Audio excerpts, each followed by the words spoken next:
Hello friends, welcome to Eswari சமையல். நாளைக்கு வந்து சித்திரை 1 புது வருஷம் பிறக்க போகுதுங்க. இந்த புது வருஷத்துக்கு வந்து ஃபர்ஸ்ட் உங்க எல்லாருக்குமே நான் வந்து ஒரு வாழ்த்து சொல்லிக்கணுங்க. அதாவது என்னுடைய வியூவர்ஸ், சப்ஸ்கிரைபர், இனிமேல் என்னுடைய வீடியோவை புதுசா வந்து பார்க்கக்கூடிய வியூவர்ஸ், புதுசா எனக்கு சப்ஸ்கிரைப் பண்ணக்கூடிய சப்ஸ்கிரைபர் எல்லாருக்குமே இனிய தமிழ் புத்தாண்டு நல்வாழ்த்துக்கள்ங்க. இந்த புது வருஷத்துல வந்து நம்ம இறைவனிடத்துல இறைவனுடைய அருளும் ஆசையும் நம்மளுக்கு வேணும் அப்படின்னு சொல்லி வேண்டிக்கலாங்க. என்ன இறைவனுடைய அருளும் ஆசையும் இருந்துச்சு அப்படின்னா நம்ம எல்லாத்தையுமே சாதிக்கலாங்க. அதனால நம்ம வந்து இறைவனுடைய அருளை வேண்டி நம்ம எல்லாருமே பிரார்த்தனை செய்வோங்க. இந்த புது வருஷத்துக்கான இன்னைக்கு ரெசிபி என்ன அப்படின்னு பார்த்தோம்னா, நம்ம வந்து கேரட் பாயசமும் அதுக்கு காம்போவா வந்து இடியாப்பமும் செய்ய போறீங்க. இது என்னங்க இப்படி ஒரு காம்போவா அப்படின்னு சொல்லி கேக்குறீங்களா? இதை நீங்க சாப்பிட்டு பாருங்க, அவ்வளோ ஒரு டேஸ்டா இருக்கும். புது வருஷத்துக்கு வந்து இது ஒரு அருமையான ஒரு ரெசிபியா இருக்குங்க. அடுத்து நிறைய பேர் வந்து என்னுடைய வீடியோ சப்ஸ்கிரைப் பண்ணாம நிறைய பேர் பார்த்துட்டு இருக்கீங்க. அன்பான சகோதர சகோதரிகளே, என்னுடைய வீடியோ வந்து பார்த்துட்டு ஒரு சப்ஸ்கிரைப் பண்ணி ஒரு லைக் கொடுத்தீங்க அப்படின்னா எனக்கு அது வந்து ரொம்ப ஒரு சப்போர்ட்டிவா இருக்கும். இனிமேல் வந்து எனக்கு இந்த ஆதரவு நீங்க கொடுப்பீங்க அப்படின்னு சொல்லி நான் நினைக்கிறேங்க. இப்போ இந்த ரெசிபி எப்படி செய்யறதுன்னு பார்க்கறதுக்கு முன்னாடி நம்மளுடைய ஈஸ்வரி சமையல் சேனலை சப்ஸ்கிரைப் பண்ணிட்டு கூடவே இருக்கிற பெல் சிம்பலையும் கிளிக் பண்ணிக்கோங்க. இப்போ இந்த ரெசிபி எப்படி செய்யலான்ட்டு பார்க்கலாம் வாங்க. கேரட் பாயசம் செய்ய போறோம். அதுக்கு வந்து ஃபர்ஸ்ட் வந்து நம்ம ஜவ்வரிசி வேக வைக்கணும். நான் 3/4 டம்ளர் ஜவ்வரிசி எடுத்திருக்கேங்க. இது வந்து 2 டைம் கழுவி எடுத்து வச்சுக்கலாம். பாருங்க, கழுவி எடுத்துட்டு வந்துட்டோம். இது வந்து நைலான் ஜவ்வரிசிங்க. இது வந்து பாயசத்துக்கு போட்டோம் அப்படின்னா நல்லா இருக்கும். ஜவ்வரிசி வேக வைக்கிறதுக்கு 2 டம்ளர் தண்ணி எடுத்துக்கலாம். தண்ணி வந்து நல்லா கொதிக்க ஆரம்பிச்சிடுச்சுங்க. இப்போ நம்ம வந்து ஜவ்வரிசி சேர்த்திக்கலாம். கலந்து விட்டுறலாங்க. ஜவ்வரிசி நல்லா வேகட்டும். ஜவ்வரிசி வேகிறதுக்குள்ள இந்த கேரட் வந்து கழுவிட்டு நம்ம துருவி எடுத்துக்கலாங்க. ஜவ்வரிசி வந்து நல்லா வெந்துடுச்சுங்க. இந்த டைம்ல வந்து நான் ஒரு 3/4 கப் கேரட் வந்து துருவி வச்சிருக்கேங்க, சேர்த்திக்கலாம். இப்போ நல்லா கலந்துட்டேங்க. இந்த ஜவ்வரிசியோடு சேர்ந்து கேரட்டும் நல்லா வேகட்டுங்க. தண்ணி வந்து கம்மியா இருந்துச்சுங்க. ஒரு 1/2 டம்ளர் தண்ணி சேர்த்து நல்லா கலந்து விட்டுட்டேங்க. பார்க்குறதுக்கே கலர்ஃபுல்லாக சூப்பராக இருக்குது இல்லைங்க. நம்மளுக்கு வந்து கேரட்டும் நல்லா வெந்துடுச்சுங்க, ஜவ்வரிசியும் நல்லா வெந்துடுச்சு. இந்த டைமில் வந்து நம்ம சர்க்கரை சேர்த்திக்கலாங்க. கரும்பு சர்க்கரை வந்து நான் இந்த கப்பில் 3/4 கப் எடுத்திருக்கேங்க, சேர்த்திக்கலாம். கரும்பு சர்க்கரை வந்து கொஞ்சம் இனிப்பு கம்மியாக தான் இருக்கும். உங்களுக்கு நல்ல இனிப்பு வேணும் அப்படின்னா நீங்கள் அந்த கப்பில் 1 கப் அளவுக்கு கூட நீங்கள் சேர்த்திக்கலாம். வாவ் வாவ், சர்க்கரை சேர்த்துன உடனே பார்த்தீங்கன்னா நல்லா செம்மையாக இருக்குதுங்க கலர்.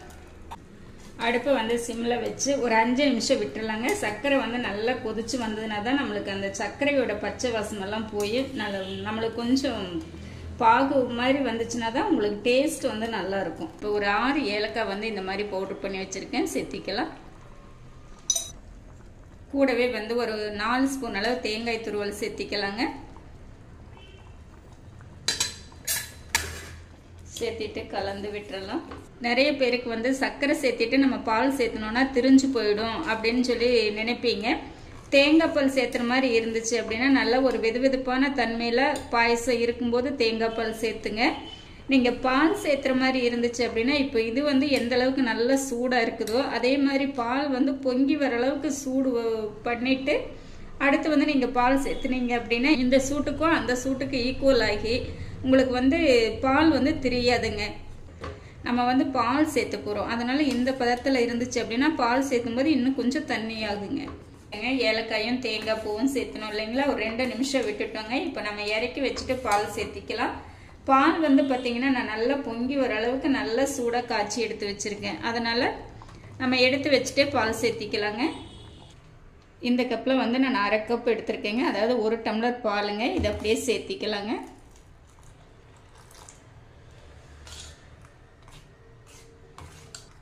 சேர்த்தி கலந்து விட்டுட்டேங்க, இருக்கட்டும். நம்ம முந்திரி வறுக்கிறதுக்கு 1 ஸ்பூன் நெய் சேர்த்திட்டேங்க. இந்த நெய் வந்து சூடாகட்டும். ஒரு 10 முந்திரி பருப்பு எடுத்திருக்கேங்க, இது வந்து சேர்த்திக்கலாம். நான் வந்து இன்னைக்கு திராட்சை வந்து சேர்த்துலைங்க. நீங்கள் திராட்சை வேணும்னா நீங்கள் திராட்சையும் சேர்த்திக்கலாம்.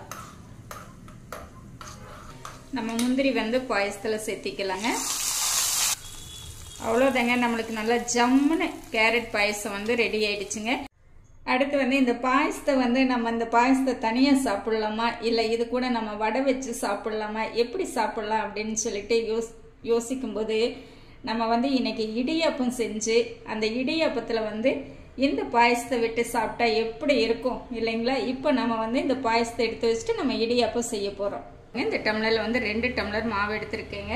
இது கூடவே வந்து ஒரு அரை ஸ்பூன் வந்து உப்பும் 1 ஸ்பூன் நெய்யும் வந்து சேர்த்திட்டேங்க. இப்போ இது வந்து நம்ம கலந்துக்கலாங்க. 2 டம்ளர் தண்ணி வச்சுருக்கேங்க. கொஞ்சம் எக்ஸ்ட்ராவே வச்சுக்கோங்க. ஏன்னா ஒரு சில மாவுகள் பார்த்தீங்க அப்படின்னா அதிகமாக தண்ணி இழுக்கும், ஒரு சில மாவுகள் வந்து தண்ணி இழுக்காது. அதனால் நீங்கள் கொஞ்சம் தண்ணி எக்ஸ்ட்ராவே வச்சுக்கோங்க. இப்போ நம்ம தண்ணி கொஞ்சம் கொஞ்சமாக சேர்த்து மிக்ஸ் பண்ணிக்கலாங்க.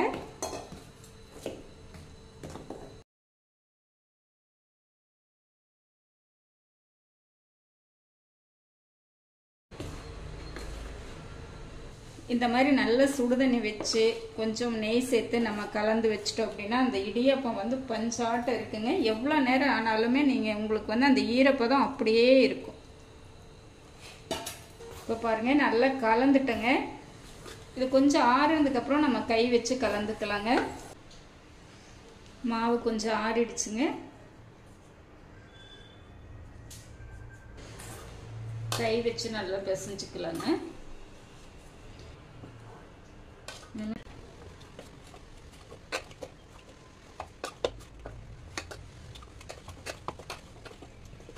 இந்த அளவுக்கு நல்லா பிசைஞ்சு எடுத்துட்டேங்க.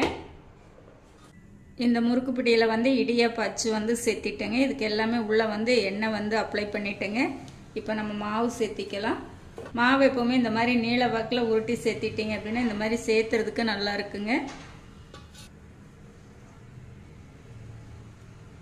இந்த இட்லி பாத்திரத்தில் வந்து துணி வந்து நனைச்சி போட்டு எடுத்து வச்சுட்டேங்க. இப்போ நம்ம வந்து இடியாப்பம் சுற்றிக்கலாங்க.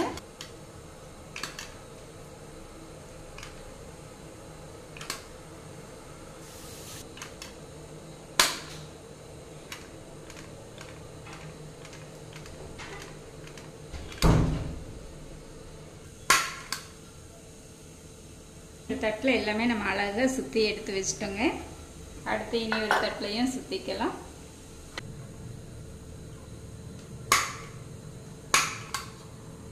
எல்லாமே சுற்றி எடுத்துட்டோங்க. இட்லி பாத்திரத்தில் தண்ணி வச்சுருக்கோங்க, நல்லா கொதிச்சிட்ருக்கு. இப்போ நம்ம இடியாப்ப தட்டு வந்து சேர்த்திக்கலாங்க.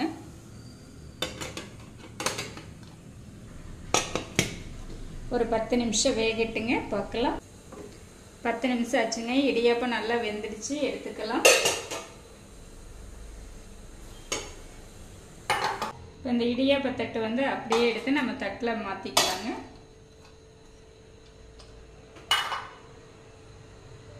வா, சூப்பராக வந்திருக்குங்க.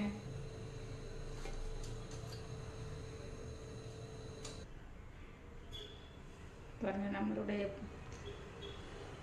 இடியாப்பம் பாருங்க, நல்லா அப்படியே பஞ்சாட்டம் நல்லா வந்திருக்குங்க. பார்த்தீங்களா? இப்போ இடியாப்பம் வந்து நம்ம சர்வ் பண்ணிக்கலாங்க. நம்ம எப்போவுமே இடியாப்பத்துக்கு வந்து தேங்காய் பால் சேர்த்துவோம், இல்லைன்னா தாளித்து சாப்பிடுவோம், இல்லைன்னா கொண்டைக்கடலை, இந்த மாதிரி ஏதாவது ஒரு மசாலா வச்சு சாப்பிடுவோம். இன்றைக்கி வந்து நம்ம இடியாப்பத்தை வச்சு அப்படியே பாயசத்தை ஊற்றி சாப்பிட போகிறோங்க. பார்த்தீங்களா? நம்ம ரெடி பண்ணி வச்சுருக்கிற பாயசத்தை ஊற்றிக்கலாங்க.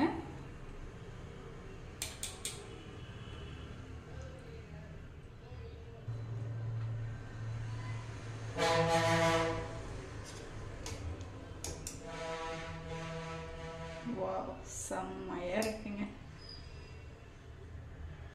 இந்த காம்போ வந்து ரொம்பவே டிஃப்ரெண்ட்டாக இருக்குங்க. ஆனால் டேஸ்ட்டு பார்த்தீங்க அப்படின்னா நல்லா அல்டிமேட்டாக இருக்குங்க. ஒரு டைம் செஞ்சு பாருங்கள். ஒரு டைம் இல்லைங்க, நம்ம வரக்கூடிய புத்தாண்டுக்கு வந்து இந்த மாதிரி காலையில் செஞ்சு அசத்துங்க. வீட்டில் உள்ளவங்க எல்லாமே விரும்பி சாப்பிடுவாங்க. இப்போ நம்ம செஞ்சுருக்கக்கூடிய இந்த இடியாப்பமும் கேரட் பாயசமும் எப்படி இருக்கு அப்படின்ட்டு சாப்பிட்டு பார்த்துடலாங்களா? அப்படியே அதில் ஊறிங்க, அப்படியே சாப்பிட்றதுக்கு பார்த்தீங்க அப்படின்னா அவ்வளோ நல்லா இருக்குதுங்க. பார்த்தீங்களா? நல்லா ஊறி வந்துடுச்சுங்க. சாப்பிட்டு பார்த்துடலாங்க.